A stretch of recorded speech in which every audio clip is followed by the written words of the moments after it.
With it being the end of the school year for our 8 children, today I want to pay tribute to a teacher who has profoundly impacted my life and shaped my understanding of human behavior. This remarkable individual introduced me to the intricate psychology of perception and projection, even though the subject matter he was supposed to be teaching was history. Specifically, he taught us the fundamental assumption that we often hold, that other people think and feel just as we do.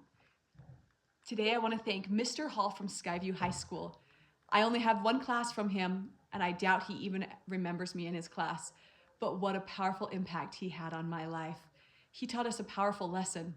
Throughout the whole semester, we would grade our own exams. At the end of each test, he would hand us a red-colored pencil.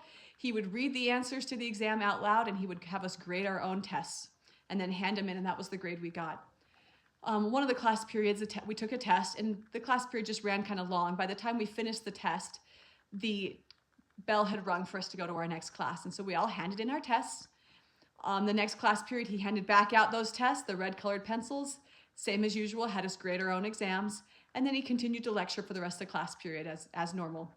On the third day, he let us know that he had actually photocopied the first tests, graded them himself, and wanted to know what percentage of the class we assumed had cheated on the exam.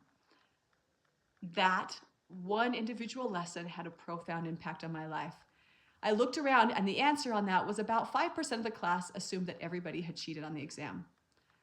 About 95% of the class had assumed nobody had cheated on the exam, that everybody was completely honest. It turns out approximately 5% of the class did cheat on the exam, and the other 95% did not. What this taught me was so mind-blowing that I have used it ever since. Thank you, Mr. Hall. The assumption that other people think and feel and act just as we do. We assume everybody's just like us. If you are an honest person, you often assume that other people are honest with you. This lesson has had a powerful impact in my life, in business, in real estate investing, in parenting, in relationships, in coworker relationships, on so many levels. I have used this to realize that oftentimes when you're working with somebody who just assumes you're always out to get them, that you're going to lie to them, that you're just trying to stab them in the back, that's because oftentimes that is the kind of person they are. If you're working with somebody who assumes everybody else is out to get them, everybody is lying to them and cheating, know that there might be a reason to distrust this person. You should dive deeper and find out for sure. This is not always the case. I can tell you with the people I've worked with who assume everybody is honest, everybody is trustworthy, and assume that everybody wants to do what's right and fair, that usually means that's the kind of person they are themselves. I'm so grateful to be married to Nate Lambert. This lesson actually helped me to identify Nate Lambert as my husband, the kind of man that he really is. He assumes everybody's going to be honest and fair with him. He assumes nobody will ever cheat from him. Even though he has had business partners cheat on him in the past, he still assumes the best in everybody because that's the kind of person he is. And I'm so grateful to be married to him. Mr. Hall, your lesson helped me to find my husband and identify him for the honest and trustworthy man that he is.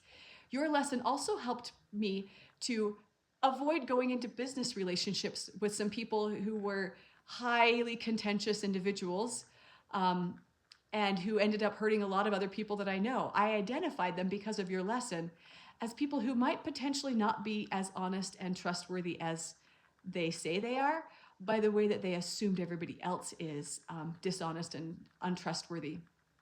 And the people I know who went into business with them really regretted it. It was an awful, long, drawn-out battle. Thank you again, Mr. Hall, for helping me avoid business relationships that could have been very, very problematic. This has also been helpful in my parenting with our children. It's helped us to help our children see the world for what they really are, rather than assuming the world is exactly like you.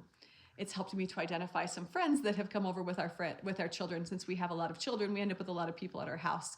And when you have a child who just assumes everybody's awful, sometimes there's a mental health disorder you can help them through. And sometimes it's because that's how they treat everybody else. What a powerful lesson that has blessed my business, blessed my relationships, and blessed our family. Thank you, Mr. Hall. And thank you to all the teachers out there who are working so hard to educate our children, both on things academically and emotional intelligence, the things you're doing to build their self-esteems and their futures. We love all of you. We appreciate all of your efforts. Have a wonderful summer.